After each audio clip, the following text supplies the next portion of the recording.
consequence of the pandemic primarily. K through 12 schools became virtual classrooms almost overnight. And I know it was thanks to many of you leaders that are here in the room. You all, I'm from Kansas. Can we say y'all in Mexico?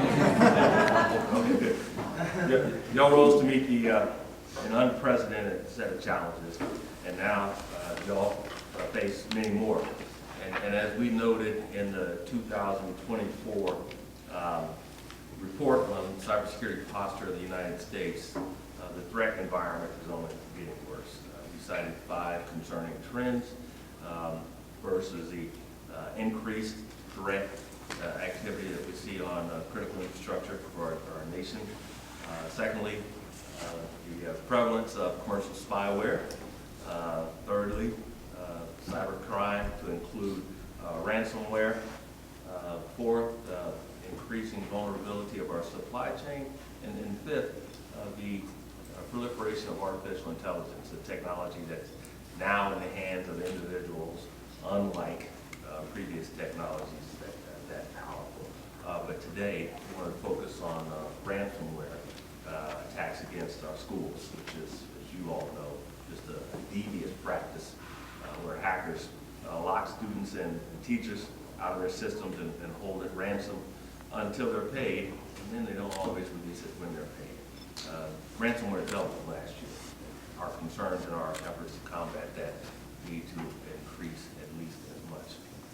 Because when students and teachers are deprived of access to the technology, education suffers and our nation suffers.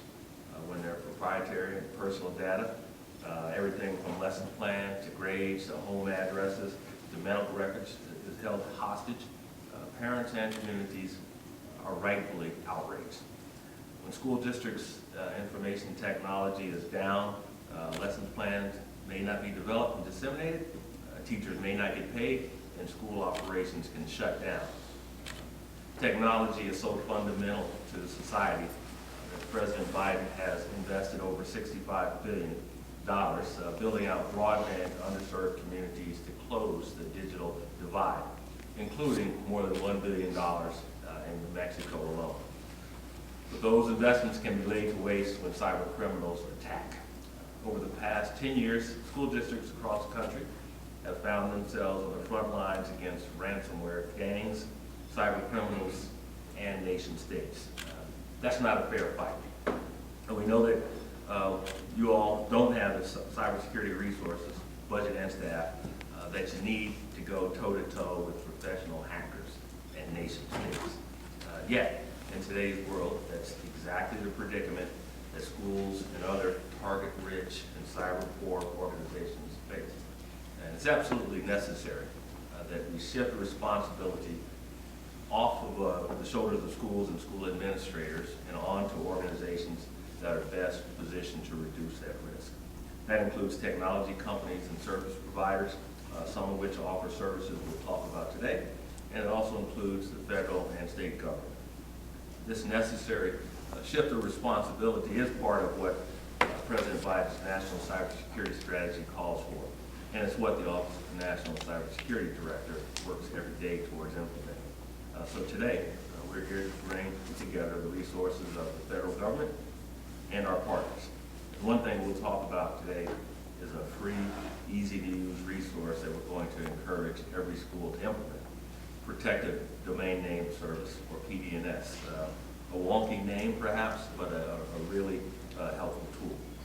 PDNS helps prevent ransomware and other cyber attacks by preventing computer systems from connecting to harmful websites and other dangerous areas of the internet. And unlike some solutions in cybersecurity, PDNS does so without the user having to take any action. There are no complicated passwords to remember or menu options to configure. It just works. Oh, and thanks to investments from the federal government, it's free for K through 12 schools. As the National Cyber Director, who happened to spend 20 years in the intelligence community, I can tell you that the threats we're facing are significant, but I can also tell you that we know how to combat them, and it's through partnerships. They need to defeat all of us in order to defeat one of us.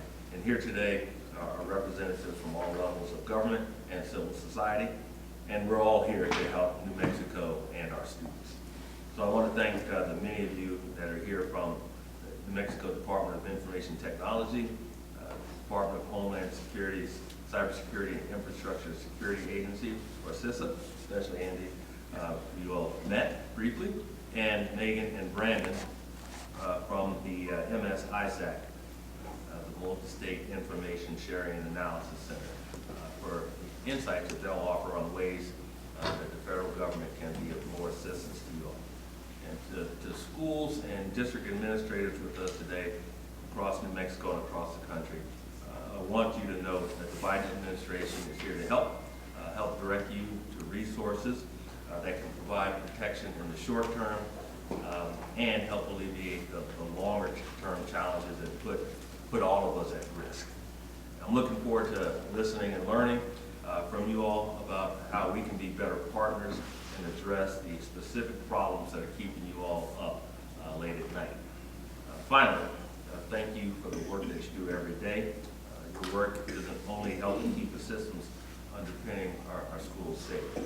Ultimately, you are protecting our students, our parents, teachers, faculty, staff, and our communities from far-off threats that come to our doorsteps. You all are allowing schools to do what they do best. That's inform, inspire, and ignite our next generation. And make no mistake, by protecting our schools, you are helping protect our nation. So I thank you for being here today, and I thank you for your efforts every day. And with that, turn it over to Jeff.